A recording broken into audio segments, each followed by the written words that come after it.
Olá, querido irmão, querida irmã, seja bem-vindo ao nosso programa Pão da Palavra. Estamos celebrando o segundo domingo do tempo comum. Neste dia nós vamos contemplar, por meio da Palavra de Deus, a renovação da aliança de Deus com toda a humanidade por meio de Cristo e o bonito mistério do Deus que, pelo batismo, nos dá o dom do Espírito Santo e confere a cada membro da igreja um dom a ser colocado a serviço da própria comunidade. Meditemos com alegria a santa palavra de Deus.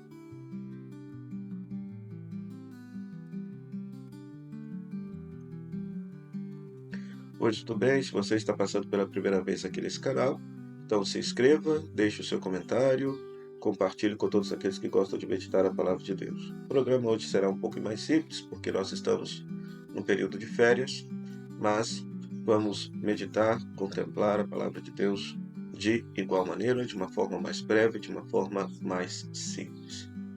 Na primeira leitura nós temos Isaías capítulo 62, versículo 1 a 5. Este texto foi escrito no pós-exílio da Babilônia, ou seja, o povo de Israel já voltou da Babilônia, o povo exilado já voltou da Babilônia para a terra de Israel, está reconstruindo a vida. Então, este texto estaria atribuído ao chamado terceiro Isaías, o Isaías que está promovendo a reorganização do povo após o exílio da Babilônia. Então, aqui tem uma imagem muito interessante. É a imagem do casamento como sinal da aliança de Deus com o povo. O texto deixa bem claro, olha, não mais chamarão a cidade de abandonada e desamparada, mas será chamada de bem-amada, porque o Senhor haverá de desposar o seu povo, e a alegria do noivo é a sua noiva.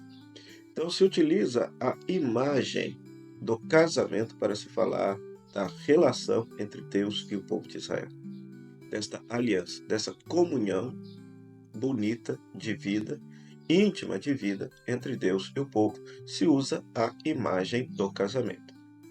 Então, assim como o jovem desposa a donzela, assim teus filhos te desposam. O povo vai desposar a cidade, Deus também vai desposar a cidade, então é muito interessante essa imagem do casamento. Por quê?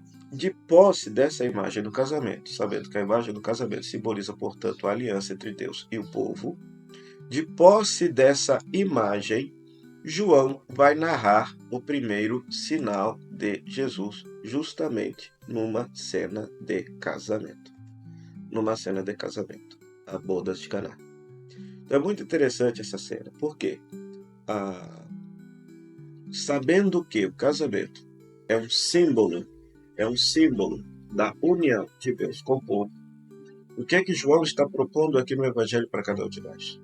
Na época da escrita do Evangelho, ele está insinuando que o judaísmo de então, o judaísmo formativo de então, simbolizado pelas 6 talhas de água que estão completamente vazias, ou seja, as talhas de água que serviam para a purificação, que deveriam estar cheias de água, estão completamente vazias, e são 6 talhas, 6 é o número da imperfeição.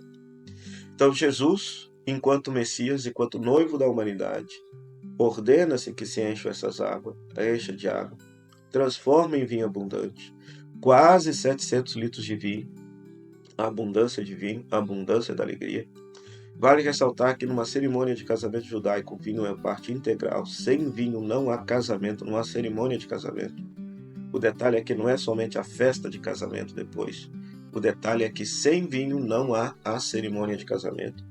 Então Jesus propicia, de fato, o casamento entre Deus e o povo.